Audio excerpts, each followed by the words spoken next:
जो गिराया हुआ स्वर्गदूत है उसके बारे में हम लोग सीख रहे हैं, लूसीफर के बारे में। आइए हम परमेश्वर के वचन की ओर चलें, वचन में देखें।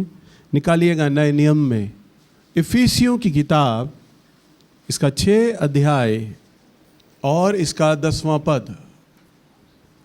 इसीलिए प्रभु में और उसकी शक्ति के प्रभाव में बलवंत बनो, परमेश्वर के सारे हथियार बांध लो कि तुम शैतान की युक्तियों के सामने खड़े रह सको, क्योंकि हमारा यह मलयुद्ध लहू और मांस से नहीं परंतु प्रधानों से और अधिकारियों से और इस संसार के अंधकार के हाकिमों से और उस दुष्टता की आत्मिक सेनाओं से है जो आकाश में है।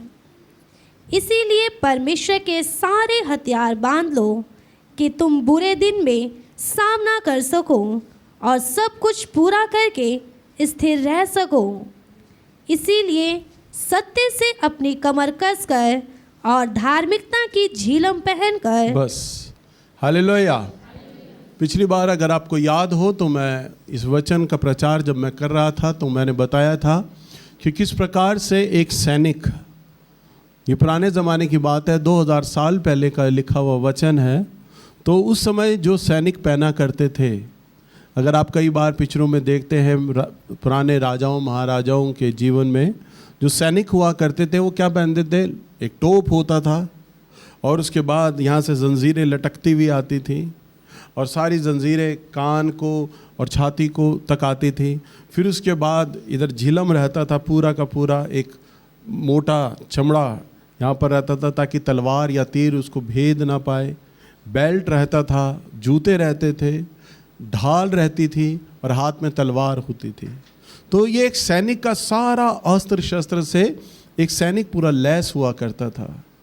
तो जो पौलुस है परमेश्वर का दास, वह लिखते हैं कि किस प्रकार से एक सैनिक को तैयार होना है। अगर हम जब शैतान के सामने हम जब जाते हैं या शैतान जब हमसे युद्ध कर रहा है, वचन में लिखा है हमारा ये मल युद्ध अंधकार की शक्तियों से है। यानी आप जब पैदा होते हैं तब आप एक अज्ञात युद्ध में शामिल हो चुके हैं।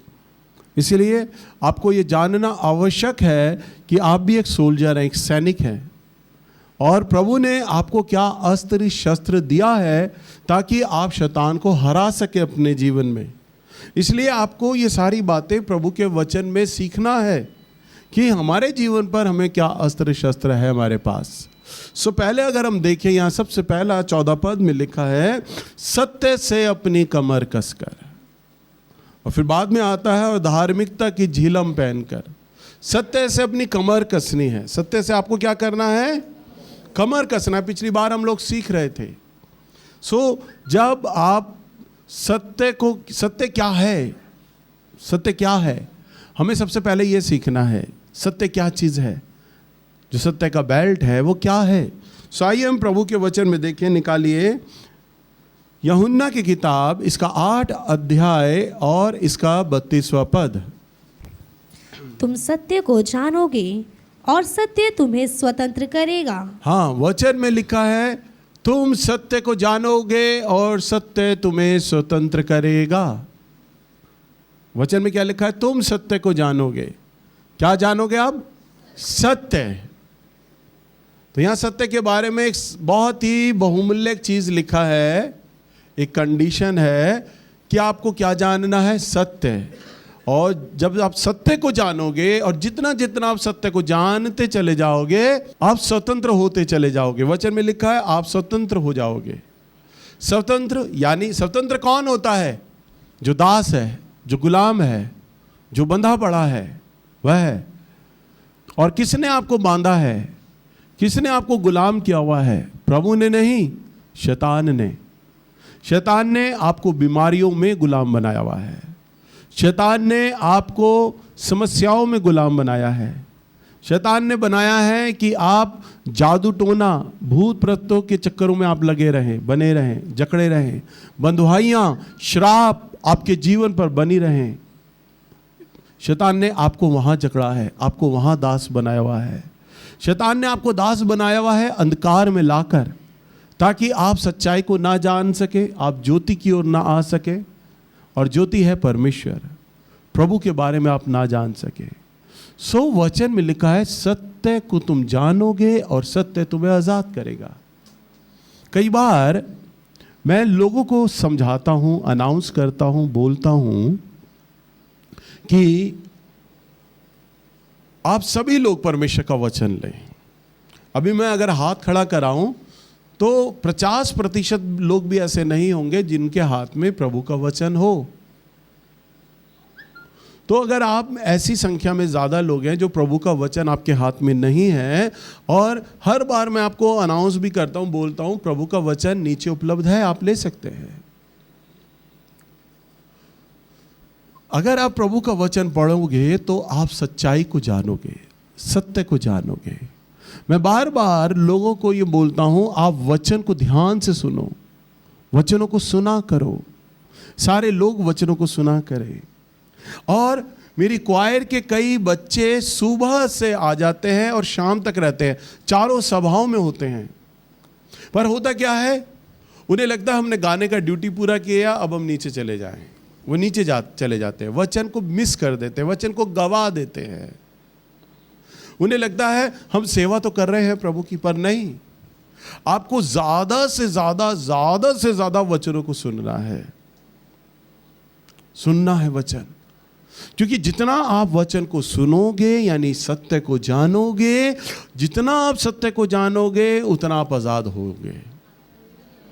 और ये जो आज़ाद होने का जो प्रोसेस है ना, ये एक दिन का नहीं है, एक महीने का नहीं है।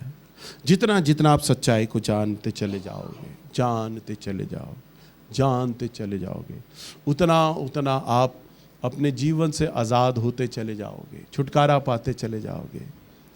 आपको अगर कुर्सी पर बैठाकर रस्सी से बांध दिया जाए और कई सैकड़ों चक्कर आपके साथ बांध दिए जाएं, और जब आपको गिठा के बारे में पता चले तो जब आप गिठा खोलोगे तो आप एकदम से तो कुर्सी से खड़े हो नहीं पाओगे। आपको पहले 1 चक्कर, फिर 2 चक्कर, फिर 3 चक्कर, यानी उसमें अब समय लगेगा। हाँ, हो सकता है रस्सी को खोलने में आपको 10 या 15 मिनट लगें, परंतु ये आत्मिक बंधुआइयाँ हैं, शैतान ने आपको जकड़ा है और इसको खोलने में एक समय लगता है। अगर आप ये सोचे कोई प्रचारक आ जाए, कोई पास्टर आ जाए, कोई प्रभु का दास आ जाए, वो आपके सर पर हाथ रख दे और आप आज़ाद हो जाएं, हाँ, भक्त जन की प्रार्थना से, वचन में लिखा है धर्मी जन की प्रार्थना से प्रभाव होता है, पर वो जो प्रभाव होता है वो टेम्परेरी होता है। क्योंकि प्रार्थना किया, दुष्ट आत्मा का छुटकारा तो हुआ, दुष्ट आत्मा तो छोड़ के गई, बंधन तो टूटा, परंतु अभी वो बंधन है कहाँ? आपके जीवन में है। और वो बंधन कौन छुड़ाएगा? आप ही तो छुड़ाओगे। अभी मैंने क्या बताया, शैतान ने आपको जकड़ा हुआ है। अब जब तक आप उस बंधन को अपने जीवन से आज़ाद नहीं करेंगे, जब तक आप सच्चाई नहीं जानेंगे, जब तक प्रभु का वचन बार बार आपके कानों में नहीं पड़ेगा, जब तक आप बाइबल बार बार नहीं पढ़ोगे, आप सत्य को नहीं जान पाएंगे, सत्य नहीं जान पाएंगे, आप आज़ाद नहीं हो पाएंगे। तो सबसे पहली बात, शैतान से लड़ने के लिए जो सबसे पहली जो कंडीशन आती है वो है सच्चाई, सत्य। क्या है वो? सत्य। आपको सत्य की खोज करनी है। आपको क्या खोज करनी है? सत्य की खोज करनी है। और सत्य क्या है हम देखते हैं, निकालिए वचन में, यूहन्ना की किताब, इसका 14 अध्याय और इसका 6 पद, बहुत ही सुंदर पद है। यीशु ने उससे कहा, मार्ग और सत्य और जीवन मैं ही हूँ, बिना मेरे द्वारा कोई पिता के पास नहीं पहुँच सकता। बस, क्या प्रभु यीशु मसीह ने कहा? मार्ग, सत्य और जीवन, 3 चीजें प्रभु यीशु ने बोला। मार्ग, सत्य और जीवन। फिर क्या कहा? मैं ही हूं। क्या कहा? अब अगर आकर मैं यहां चर्च में बोलूं, भाई इस वर्ड इन एक्शन चर्च में मैं ही हूं प्रचारक, अगर बस मैंने इतना बोल दिया ना, और समझने वाला अगर शब्दों को भेद जान सकता है तो ये जान लेगा कि भैया का कहने का मतलब ये है कि मैं ही हूं, भैया बोल रहे हैं ना, तो और कोई प्रचारक नहीं है। अगर भैया ये आके बोलते भाई वर्ड इन एक्शन चर्च में मैं भी प्रचारक हूं, अगर भी लगा रहे हैं तो इसका मतलब है और भी लोग हैं जो प्रचार करते हैं इस चर्च में। पर भैया तो बोल रहे हैं मैं ही हूं, यानी सिर्फ यही है। अब प्रभु यीशु मसीह तो पूरा गारंटी से बोल रहे हैं मैं ही हूं, ओनली, अकेला इस संसार में मार्ग मैं ही हूं। अगर प्रभु के पास आपको जाना है, प्रभु कहते हैं मैं ही हूं, अकेला। ये प्रगति मैदान नहीं है कि हम खड़े हो जाते हैं, भैया आप कहां पे हो, मैं गेट नंबर 4 पे खड़ा हूं ना। वो अकेला द्वार है, सिंगल द्वार, और कोई द्वार नहीं है। वो ये नहीं कहता द्वार और भी हैं ना। लोग कहते हैं ना प्रभु के पास जाने के कई मार्ग हैं, वो अज्ञानता में बोलते हैं। वो जानते ही नहीं वचन में क्या लिखा है। वचन में तो लिखा है मार्ग एक ही है, मार्ग एक ही है, और वो क्या है, प्रभु यीशु। और वो कहता है आगे देखो, सबसे बड़ी शर्त लगा दी, बिना मेरे द्वारा, बिना मेरे द्वारा पिता के पास नहीं पहुंच सकता। ये चैलेंज आ गया, बिना मेरे द्वारा आप पिता तक के पास नहीं पहुंच सकते, बिना मेरे द्वारा। प्रभु यीशु मसीह ने बोला बिना मेरे द्वारा पिता के पास नहीं पहुंच सकता। अच्छा अब ये बताओ भाई, मैं तो क्रिश्चियन बैकग्राउंड से हूं, लगभग 12-13 पीढ़ियां हमारी क्रिश्चियन रही हैं, पुश्तैनी है, हमारे डीएनए में क्रिश्चियनिटी आ गई है। भाई मैं तो यीशु यीशु बोलूँगा ही, मैं तो यीशु को उत्तम बताऊँगा क्योंकि मैं तो क्रिश्चियन परिवार से हूँ। परंतु आप जितनी भी बहनें हैं, जब बच्चों के लिए कपड़े लेने जाती हैं, भाई लोग जाते हैं, जब भाई लोग कुछ चीज़ खरीदते हैं तो हर चीज़ को खोजते हैं ना, पहले चेक करते हैं ना ये क्वालिटी में ठीक भी है या नहीं। दुकानदार तो, हर दुकानदार अपनी चीज़ को तो अच्छा बताएगा, पर आप परखते हो या नहीं परखते हो। आपको दुकानदार कहता है ना जी सबसे बढ़िया अच्छा कपड़ा यही है, ले जाओ जी, सबसे अच्छी दाल यही है। आप फलानी कोई चीज़ मांग लो, भाई लाल मसूर है, अगर दुकानदार पे लाल मसूर नहीं होगी ना, वो कहेगी बहन जी इसलिए नहीं रखी, आजकल कीड़े आ रहे हैं उसमें। क्यों बोलेगा, क्योंकि साथ वाले से लाल मसूर ना ले ले। और लाल मसूर की भी कई क्वालिटियाँ, चावल की भी कई क्वालिटियाँ, वो तो हर चावल को, हर दाल को अच्छा बताएगा क्योंकि उसके दुकान की है। परखना तो आपको होता है ना, चेक तो आपको करना है, बनाना तो आपको है। ये दाल गलेगी नहीं गलेगी, ये दाल पे पॉलिश तो नहीं है, चीज़ तो आप चेक करते हो। सोचो जब आप अपने खाने की, पहनने की, घर के सामान की चीज़ों की परख करते हो तो उद्धारकर्ता की परख नहीं करोगे। हालेलुया। चर्च में आ रहे हो और जो मैं बोलूँगा उसी पे हाँ आमीन करोगे, परखोगे नहीं, चेक नहीं करोगे। कि वचन में लिखा है, यीशु ने कहा मार्ग मैं ही हूं, तो मार्ग अकेला वो क्यों है भाई। हम तो बचपन से सुनते आ रहे हैं मार्ग तो बहुत है, अगर यीशु कह रहा है मार्ग मैं हूं तो क्यों है मार्ग अकेला वो, हमें ये चीज चेक करनी है। भैया कह रहे हैं सच्चाई है, सत्य को जानो। हाँ भाई हम सत्य को जानेंगे, हम तो सच्चाई को जानेंगे। आपको क्या करना है, मेरी बात पे विश्वास करो ना करो, परंतु आप सच्चाई को जानो। आप क्या करो, मैं आपको होमवर्क देता हूं, आप सच्चाई को जानो, सत्य की खोज करो कि सत्य क्या है, खोजो सत्य को। बिना मेरे द्वारा पिता तक कोई नहीं जा सकता। आपको खोजना है परमेश्वर से, अगर हमें मिलना है तो उस मार्ग से तो होके जाना है। भाई मैं अपने घर से जब आया तो मैं घर में कुछ गलियां पार करते हुए पुश्ते से अपने चर्च में आया हूं, तो मैंने एक रास्ता पकड़ा, मार्ग पकड़ा, और मुझे वो मार्ग मालूम था तभी मैं चर्च आया हूँ। अगर मुझे चर्च में आने का रास्ता नहीं मालूम होता तो हम कैसे आते। कई बार हम किसी का घर ढूंढ रहे होते हैं और 1 घंटा लग जाता है उस गली के आगे पीछे घूमते हुए, घर वहीं होता है, सामने वाला कहता बस वो पान की दुकान के साथ बनने वाला तो घर मेरा है, हम जाते हैं, फिर हमें घर नहीं मिलता, फिर हम आगे चले जाते हैं। दूसरा आदमी हमें कहता उस गली के चक्कर ना जाने हम 1 घंटे से काट रहे होते हैं, और फिर जब उसके घर पहुंचते हैं ना, वो आदमी कहता है बड़ी देर लगा दी आपने आने में, बस बिल्कुल सीधा था जी मेरा घर। ऐसे ही होता है ना, सामने वाला कहता बस मेट्रो से उतरते के साथ सीधा तो था हमारा घर, आराम से मिलता, पता नहीं अब क्यों घूम गए। हम भी यही बोलते हैं। हालेलुया। क्योंकि वो अपने घर का रास्ता अच्छे से जानता है, हम नहीं जानते ना, इसलिए हम भटक रहे होते हैं। कई लोग भटक रहे होते हैं, प्रभु का मार्ग ही नहीं जानते, रास्ता ही नहीं जानते, ध्यान कर रहे होते हैं, सत्संगों में सिखाया जाता है जी ध्यान करो ध्यान करो ध्यान करो। कोई बाबा से ये तो पूछे किसका ध्यान करूं मैं? सिमरण करो, नाम जपो, किसका नाम जपूं मैं? कुछ तो मुझे ठोस चीज बता दो। क्या ध्यान करूं, किसका नाम जपूं, क्या नाम जपूं और क्यों नाम जपूं? मैं आपको कह रहा हूं यीशु ही मार्ग है, तो मेरी बात पे क्यों विश्वास कर रहे हो? संदेह कॉमा फुल स्टॉप तो लगाओ। क्यों माने जी यीशु को? क्यों मार्ग माने? हम क्यों सत्य जाने?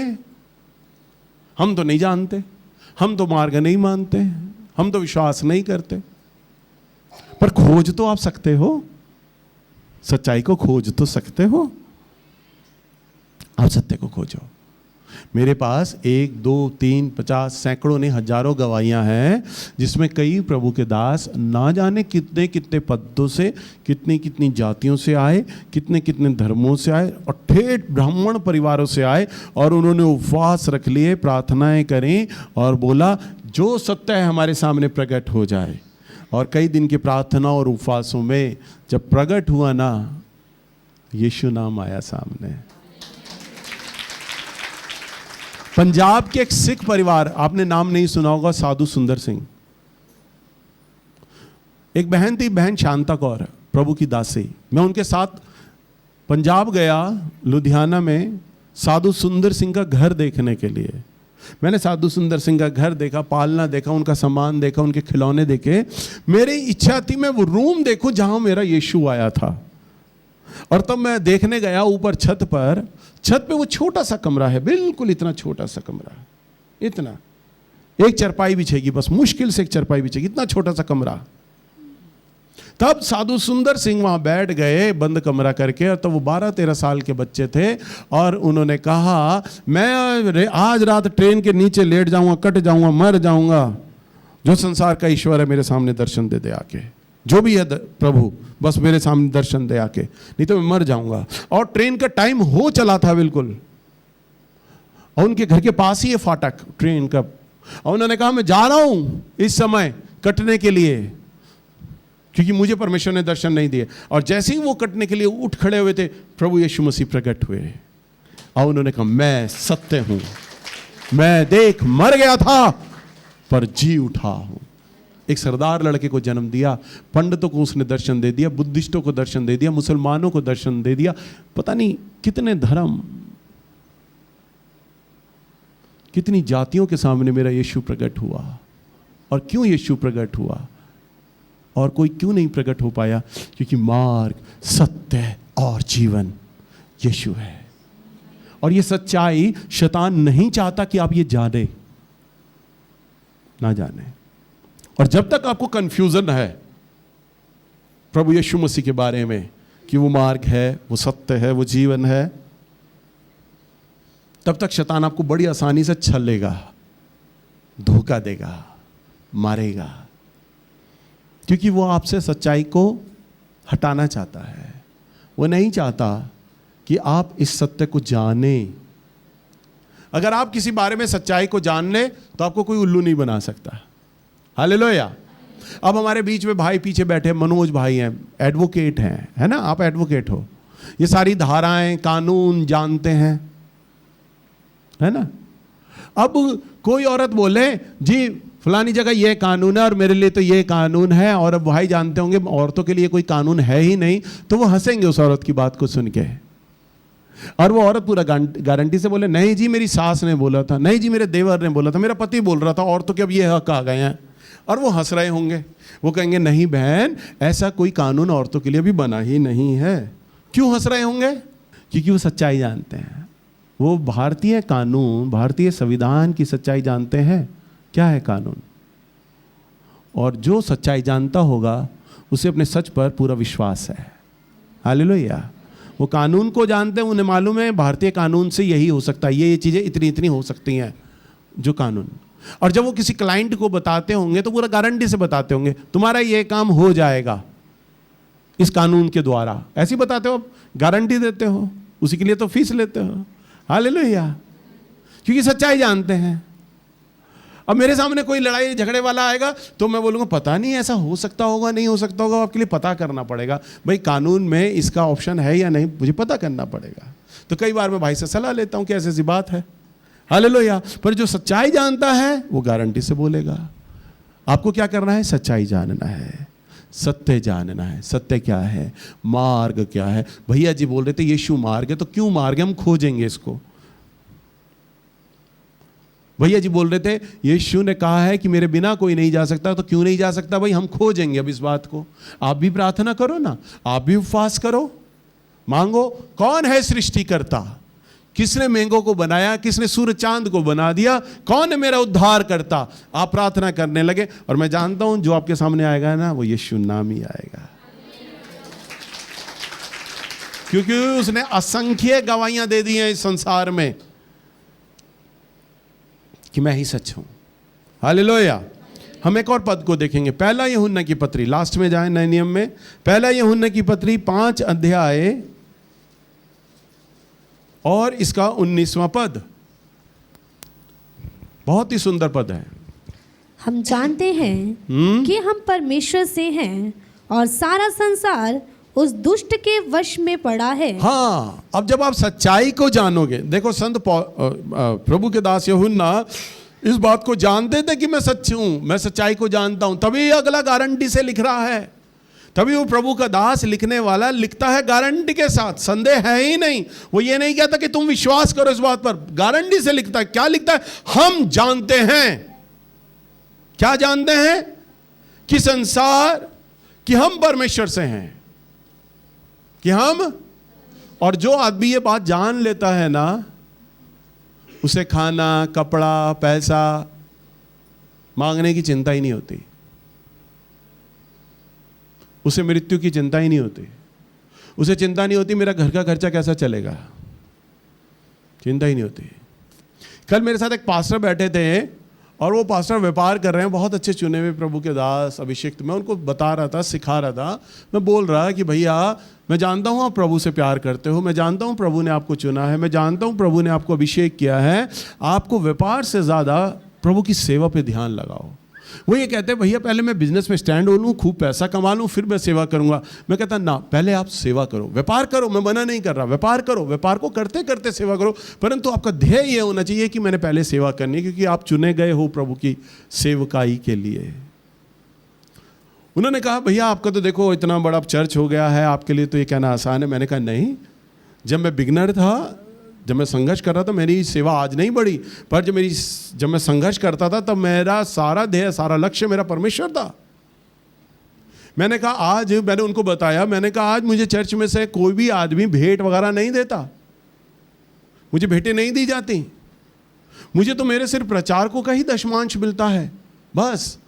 और प्रचारकों पे मेरा पूरा हक है कि मैं उन्हें दशमांश के लिए कह सकूं कि आप मुझे इस तारीख को दशमांश दे दो, परंतु मेरे प्रचारक 15-15 दिन अपना दशमांश लेट कर देते हैं, कई बार वो नहीं देते। मैंने कहा मैं किसी प्रचारक को ये नहीं कहता कि तुम्हारा दशमांश मेरे पास नहीं आया, जबकि मेरा हक है, मुझे मेरे प्रचारकों से ही मिलता है बस, और कुछ नहीं मिलता। मैंने कहा मेरे प्रचारकों को लोग मोबाइल खरीदने नहीं पड़ते, उन्हें तो मोबाइल गिफ्ट हो जाते हैं। मैंने कहा मैंने तो जब भी मोबाइल लिए किस्तों में लिए हैं, मेरे को तो कभी आज तक गिफ्ट नहीं हुआ, क्योंकि कलीसिया उनको भेंट ऑफरिंग ही देती है, मुझे तो सिर्फ मेरे प्रचारकों का दशमांश मिलता है। मैंने कहा पर आज देखो प्रभु ने मुझे सब कुछ दिया, एक अच्छा घर है मेरे पास अच्छे कपड़े हैं, मेरे को प्रभु ने सब कुछ दिया है, क्योंकि मेरा लक्ष्य एक मनुष्य पर नहीं रहता। मैं कभी किसी को नहीं कहता तुम्हारा दशमांश नहीं आया। कई लोग मुझे आकर कहते भैया हमारे पास्टर, कोई चर्च का विश्वासी ना, वो कहते भैया हमारा पास्टर हमें पहली तारीख को फ़ोन कर देता है, सिस्टर ब्रदर आपका टाइथ नहीं आया। मैंने कहा आज तक मैंने कभी किसी को बोला ही नहीं। कोई एक विश्वासी मेरे चर्च का गिना दे भैया ने हमें दशमांश के लिए टोका था, कभी नहीं बोलता मैं दशमांश भेंटे, क्योंकि मेरे प्रोवाइडर आप नहीं हो, मेरा प्रोवाइडर तो वो है, मेरा स्रोत वो है, मेरे खर्चे वो पूरा करता है। हालेलुया। और ये मैं कैसे गारंटी कैसे कह रहा हूँ? क्योंकि मैं सच्चाई को जानता हूँ, मैं सत्य को जानता हूँ, मैं जानता हूँ यीशु मेरी ज़रूरतों का ध्यान रखता है। हालेलुया। कल मैं अपनी पत्नी से कह रहा, आज आलू की सब्जी खाने का बड़ा मन कर रहा है, मेरे लिए आलू की सब्जी बना दे।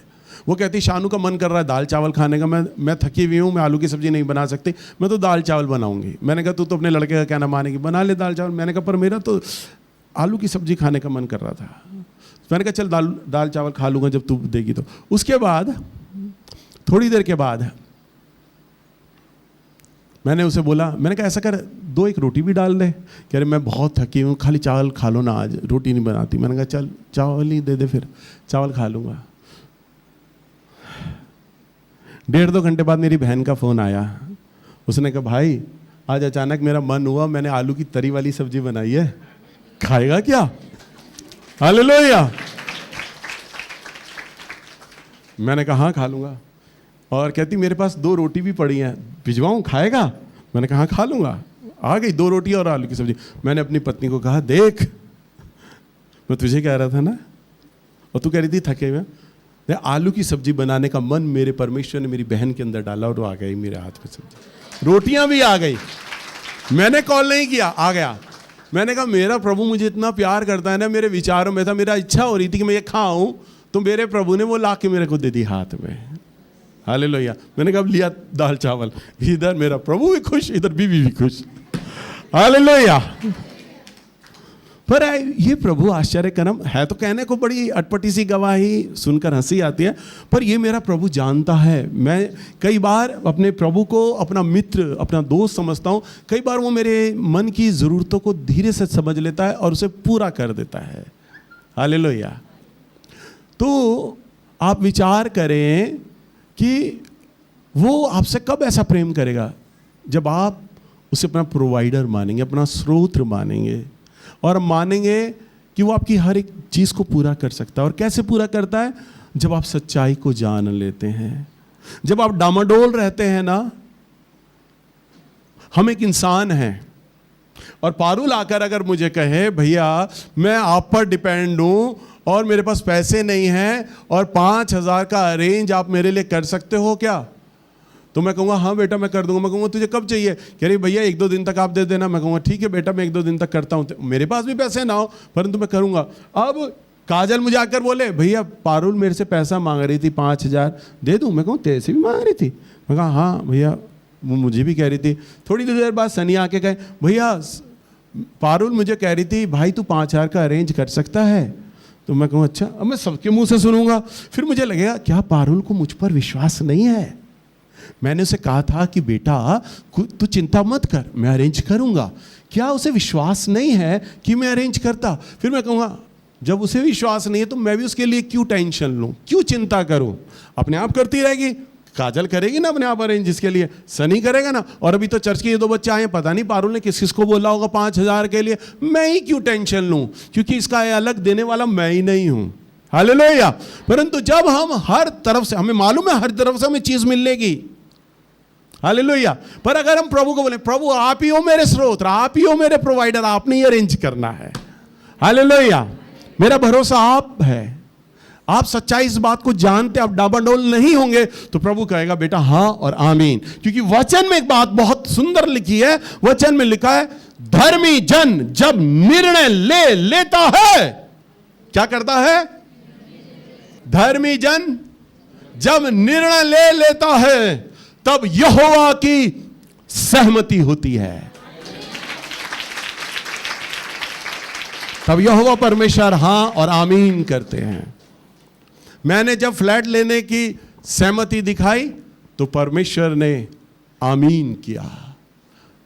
मैंने अपनी साली की शादी करनी चाही, प्रभु ने आमीन किया। हमने गाड़ी लेना चाही, प्रभु ने उस पर आमीन किया। कल मेरा आलू की सब्जी खाने का मन था तो परमेश्वर ने उस पर भी आमीन किया। जब आप निर्णय लेते हैं, जब आप फैसला लेते हैं, तब प्रभु आपके लिए वो हर एक चीज कर सकता है। पर वो तब करता है जब आप सच्चाई को जान लें। अगर आपके दिमाग में प्रभु के लिए हो प्रभु जी आप अगर दोगे तो ठीक है, नहीं तो प्लान बी तो है रेडी मेरा, तो परमेश्वर कहेंगे अगर प्लान बी तेरा रेडी है ना तो तू प्लान बी अप्लाई कर बेटा। हालेलुया। और अगर प्रभु के सामने आप बैठ जाए प्रभु मेरा कोई प्लान नहीं है, मेरा प्लान तो ये है कि आप ही दोगे। हालेलुया। क्योंकि मैं सच्चाई जानता हूँ। आप कभी धोखा नहीं देते। आपने कहा मैं तुझे धोखा नहीं दूंगा। आपने कहा जैसे मैं मूसा के संग था वैसे ही मैं तेरे संग भी रहूंगा। प्रभु आपने कहा मैं ना तुझे छोड़ूंगा ना मैं त्यागूंगा। तो प्रभु आप त्यागने वाले परमेश्वर भी नहीं हो। हालेलुया। और जब आप कैसे गारंटी से कहोगे? क्योंकि आप सच्चाई को जानते होगे। अगर मेरे माथे पे अगर आतंकवादी बंदूक रख देना और कह दे यीशु नाम का इनकार कर दे, तुम तुझे छोड़ देंगे, तो मैं कहूँगा नहीं, यीशु नाम का इनकार नहीं करूँगा, क्योंकि मैं जानता हूँ इसका अभी ट्रिगर दबेगा भी नहीं। हालेलुया। क्यों नहीं दबेगा? क्योंकि मेरा प्रभु खड़ा, उसके दूत मेरी रक्षा के लिए छावनी किए हुए हैं। और मेरे प्रभु ने जब तक मुझे 100 साल तक रखना है, जब तक मुझे उसने जिंदा रखना है, सेवा लेनी है, एक आतंकवादी क्या 1000 आतंकवादी भी अगर कान पे बंदूक लगाएंगे ना तो उनका ट्रिगर दबेगा नहीं। मेरे प्रभु दूत भेज देगा। मुझे पूरी उम्मीद है, जानता हूं ऐसा कर सकता है वो। हालेलुया। और ये कब पूरा गारंटी आती है आपके विश्वास में? जब आप सच्चाई को जानते हैं। और सच्चाई कब आप जानते हैं? जब आप वचन को पढ़ते हैं और उसे सुनते हैं। हालेलुया। तो इसलिए आपका ध्येय क्या होना चाहिए? ज्यादा से ज्यादा प्रभु का वचन पढ़ें, ज्यादा से ज्यादा वचन की कदर करने लग जाओ। मैं आपको गारंटी देता हूं आप बहुत अच्छे प्रचारक बन जाओगे। उतना मसाला है उन वचनों में, इतना ज्ञान छिपा है। मैं अपने खुद के बोले हुए वचन, मेरे जो खुद के बोले हुए वचन है ना, उनको कभी मैं गवाता नहीं हूं। आशीष से पूछो, मैं से बोलता हूं बेटा सारा डाटा संभाल के रखना, बोलता हूं ना, बोलता हूं इसको, सारा डाटा संभाल कर रखना। मेरा जितना भी लिखा हुआ संदेश है सारा डिलीट मत करना, मैं इसको बोलता हूं। क्यों बोलता हूं? भाई बोलने वाला तो मैं हूं, प्रचार तो मैं कर रहा हूं, मेरी ही तो बोली हुई बातें, परंतु नहीं, मेरी भी बोली हुई बातें नहीं है। अरे टेलीकास्ट तो यहां से हो रहा है, प्रकाशन तो ऊपर से आ रहा है। नाइल्स की भी साथ क्या है जो आपको बताए?